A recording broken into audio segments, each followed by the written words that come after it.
ตัวนี้เจ็บเลยเด้ต่อเรื่องเด้ต่อเรื่องโดยเห็นแล้วให้เพิ่นเมื่อแล้วมันจะไหนเด้นี่ลายลิพอแล้วใช่เห็นแล้วคนที่นี้เนาะเด้จูดเราเซรั่มมันตอดไหมน้ำบ่คนเบิ่งมันตอดเราตอดในตาพี่น้องเจอพักไหน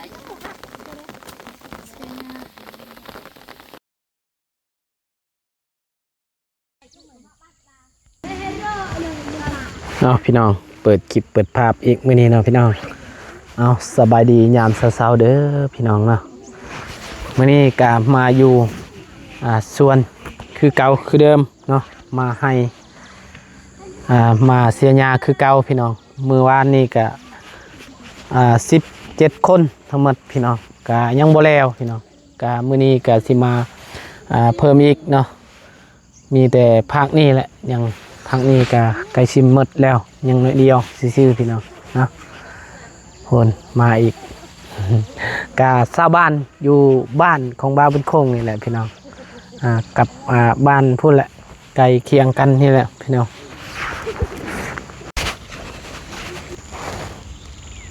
มือนี้ก็เป็นมืออีกมือที่2เนาะพี่น้องเอาพี่น้องก่อนอื่นกับทักทายสบายดีเด้อสบายดีและสวัสดีพ่อแม่พี่น้อง FC เมื่อสุขสู่คนเนาะบ่ว่าสิอยู่ในและก็ต่างประเทศก็ยินดีต้อนรับเข้าสู่ช่องบ้านบุญคงคือเก่าคือเดิมพี่น้องเนาะมื้อนี้ก็ขอโทษขออภัยหลายๆเนาะเพราะว่ามื้อวานนี้ก็ทางไม้นี่แหละเนาะแบบว่ามีปัญหาก็เลยบ่ได้ยินเสียงเนาะพี่น้องโอ้บ่าวบุญคงก็บ่ได้ฮู้ซ้ำพี่น้องก็เลยเอาลงไปก็เห็น FC คอมเมนต์มาหลายว่าไม่บ่ได้ยินว่าโดยเพราะว่าไม่มันมีปัญหาคนมื้อนี้ก็มาหมดครอบครัวคือเก่าพี่น้องเนาะทางคนน้อยแน่นุดาเอ้ยนุดาเอาสบายดีปะลุงกันลุงน้ำมือไปนี่นั่งน้ำมือเอาสบายดีเอาน้ำมือไว้โดยสบายดีเด้อปะลุงสบายดีมื้อนี้กับนุดดามาคือเก่าเนาะยุงตอมตลอดเนาะเจ็บบ่ยุงกัดบ่ลูกเอาพี่น้องเปิดภาพอีกบัดนี้ป้าไปกับสายฝนเลยพี่น้องตอนนี้ก็ฝนกำลังลงมาแห้งเนาะพี่น้องโอ้ยสิว่าจังไดเนาะพ่อแม่พี่น้องดีทางข้าเจ้าก็พักผ่อนก่อนเนาะพักผ่อนแล้วก็สิเฮ็ดน้อยนึงก็สิกลับแล้วเพราะว่าฝนตกก็เสียยามมันก็สิบ่ตายพี่น้องซ้ำว่าเฮาให้มันล่มซื่อๆแหละเนาะปลูกให้มันให้มันนอนซื่อๆแล้วก็มันลุกคือเก่าเนาะเพราะว่าฝนตกใส่อยู่ใช่อันนั้นต่อไปเบิ้งแน่พาไปเบิ้งต่อเนี่ย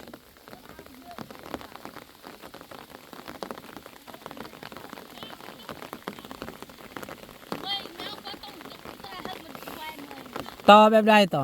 อใหญ่บ่ต่อใหญ่บ่ลุงไป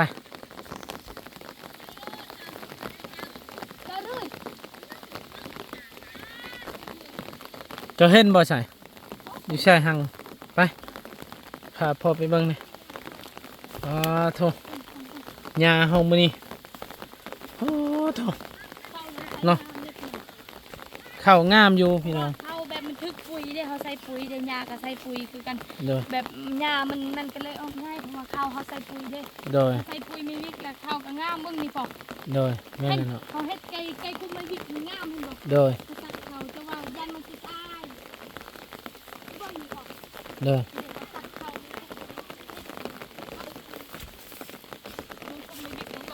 โดยง่ายเห็นบ่แม่นเป็นมันสิทึกปุ๋ยเห็นบ่โดยงามเนาะมีบ่ทึกปุ๋ยบ่โดยมื้อหน้าเฮาสิหว่านอีกเนาะหว่านใส่ปุ๋ยเนาะใช่ แม่นน่ะเนาะยากระหกของหวานใช่โดยมื้อนี้ฝนตกหมดมือแล้วเนาะไสเนาะ ไม่เบ็ดโมงที่เมื่อกันและ โดยเมื่อแล้วเฮ็ดบ่ได้เนาะฝนตกเนาะ มันดูตาไอ้ โดย มันต้องทำดูมัน โดยคน นี่เด็ก อ๋อโทษบ่ตายดอกใช่เป็นแบบนี้โอ้ยมันติดเก่าพี่น้อง ว่าเขาบอกคนก็บ่ได้ถ้าเขาเฮ็ดเองนะมันติดเขาคิดว่าตัดมันตัดมัน โดยเอ้าหมื่น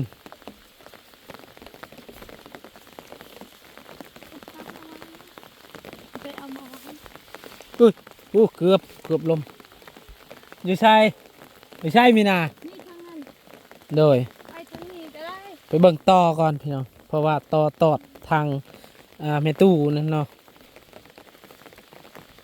แต่ไอ้ต้นก็บอก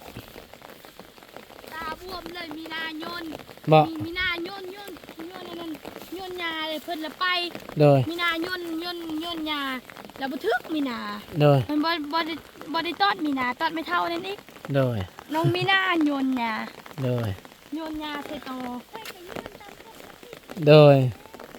เฮาก็สิฮู้ยังเนาะมีนา เอาก็บ่ฮู้แล้ว บ่ฮู้ คือกับข่อยก็คือ โดยทิมกระทึกแล้วเราก็ทิมอยู่พุ่น อยู่ต้นตัวนั้น จะเห็นบ่หังมันบ่ใหญ่บ่โต มันอยู่ติดนี่พอ โดย บางคนโยนลงแล้ว โดย ใช่แบบต้องไปมอง อยู่ใช่อยู่นี่บ่ อันนี้ อยู่ใช่ใช่ใช่ นี่ไปชิโยนดูนี่มองนี่อยู่ต้นนึงมันบอก เห็นบ่เห็นแม่มัน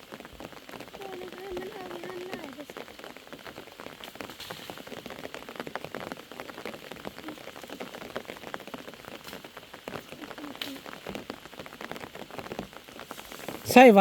อันน่ะไวว่าเห็นบอกไวว่าเห็นเราเห็นฮอดหั่งไวว่าแม่นบ่ อยู่ แม่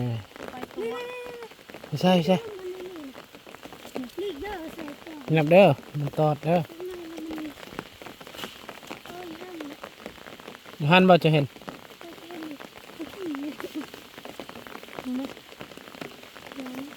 โอ้เห็นแล้วแม่นบ่บ่แม่น นี่ เออเห็นแล้วพี่น้อง ห่าง โอ้ทุกอยู่ลายแห้งเลยโอ้ถ้ามันแดดก่อนสิเอามาใช่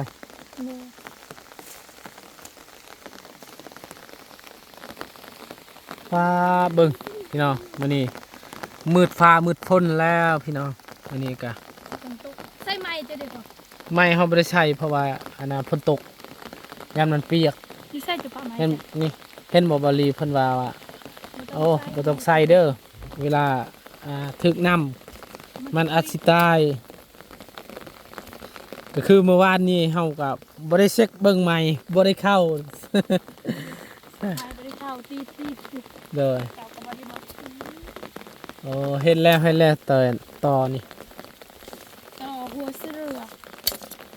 เอาตุกน้ำหั่น ต่อหัวเสือเจ็บเมื่อกี้นี่แล้วยังคนไปเอาเกิบพระเจ้าอีกแล้ว บ่ คนไปเอาเกิบพระเจ้าไปฮอดคุณ โอ้ย บ้องหันพี่น้องงามเลยข้าวยังใส่ให้พี่น้องคนเบิ่งมา งามแห้งเลยบัดนี้เนาะใส่เขียวสดๆงามๆ งาม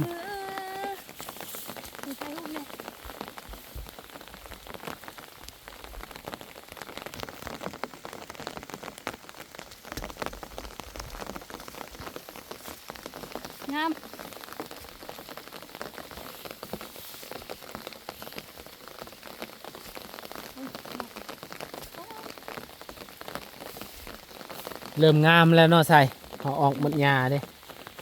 เขามีลายทีนี้จะกินลายและฟัง โอ้ กัน สาธุคันว่าเป็นมากอันเด้เฮาบ่ฮู้เด้ เจ็บมันได้ ได้เท้าเปล่าเพราะกินนี่ได้บ่เท้าเปล่า ห่วยอยู่ได้ก็ลายเอ้ยอ๋อเนาะมีนาเนาะ เป็นย่างตีนเหยียบน้ำบ่ จะท่าจะใหญ่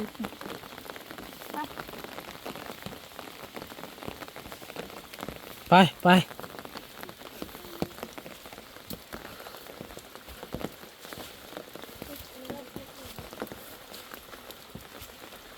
โอ้ตายตายตายเชียร์พนตกอีก คงมดเปียกเสื้อค่ะ เนาะพี่น้องเนาะพูนมืดใส่ก็มืด คนนี่กะ ช่วยเบิ่งผลงานคอยเด้อไปเบาขี้คร้านช่วยเบิ่งผลงานคอยสู้กับตัวเนาะเพลงองค์ขี้คร้านม่วนเนาะ เพลงองค์ขี้ข้านเนาะ ไปเบาขี้คร้านเข้าเสียไม่วิกเจ้าแล้ว บ่แม่นนั่นแม่นน่ะบ่อย่ามัน บอกเขาจะพกมันดีๆอมไปเอามาให้กินเป็นหมดตลาดของหอยนี่ ม่วนบ่เพลงองค์ขี้ข้าน หอยมักหอยหลายบ่เคยฟังสิหอยมักเสียงองค์ขี้ขาไผเว้าขี้ขาแม่ง ยังโอ้แม่ง ไผนุ่ม จักแม่งยังเด้พระเจ้าเอิ้น ขี้ ยามพ่นเด้แม่นยามพ่นเด้ พ่นแล้วมันออกเลย แม่นแม่งอันนี้มันออกยามพ่นโดย ริบรวบริบรวบริบรวบริบรวบริบรวบ ทุก นี่แหละคุณพ่อ เนาะนี่มันก็อาจสิติดคือเก่า มีคนเฮ็ดแล้วจะมี โอ้ ติด ทุกเจ้าก็เสียหญ้าแล้วบัดนี้เนาะ ไผเบา อ๋อ ซอยเบิ่งดังงานไปแน่อยู่บ้านเสร็จคนนั้นตกตี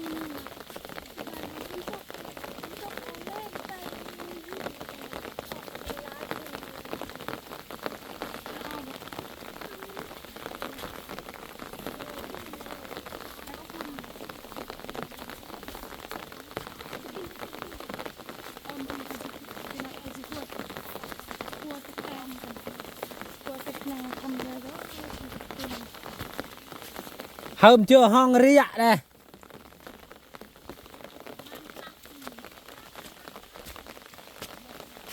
ห้องกันนะสลักกี่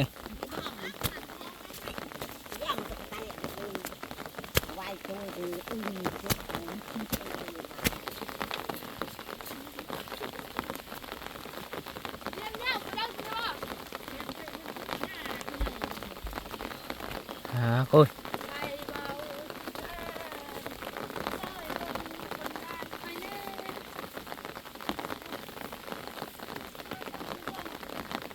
ยังก็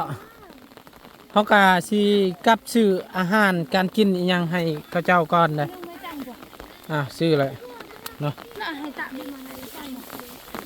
หมด จ้างจะดอยไว้ แต่เราไม่ได้ถูก ได้ไว้ดี ปากคนสวยเอ้ย ได้เฮาสิว่าสิซื้ออาหารบ่บ่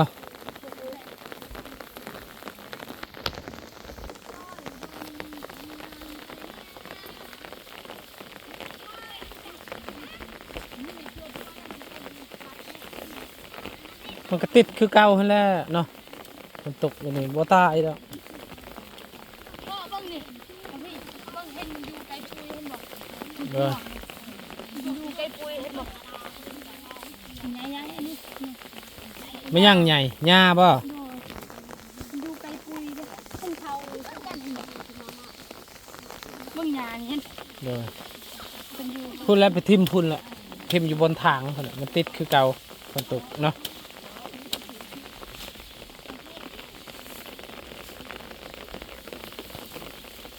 อ๋อโทษ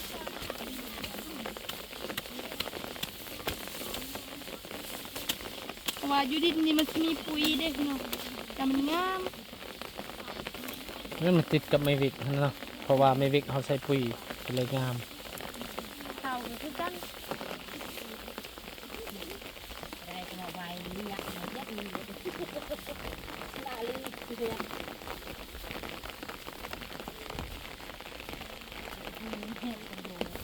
มีหน้าแห้งคักเมฟเลยขี้ตม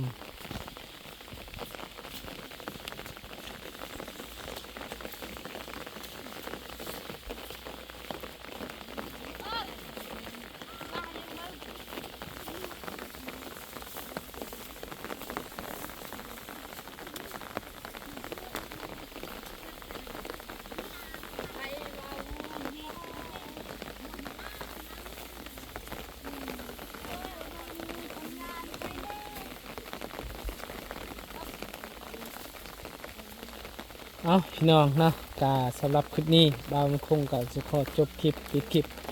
ไว้เพียงซ้ำนี้ก่อนพ่อแม่พี่น้องที่เมื่อสุขุสุขคนที่ติดตามและรับชมขอบุญขอบคุณเนาะกับคลิปนี้ไปแล้วเด้อสบายดี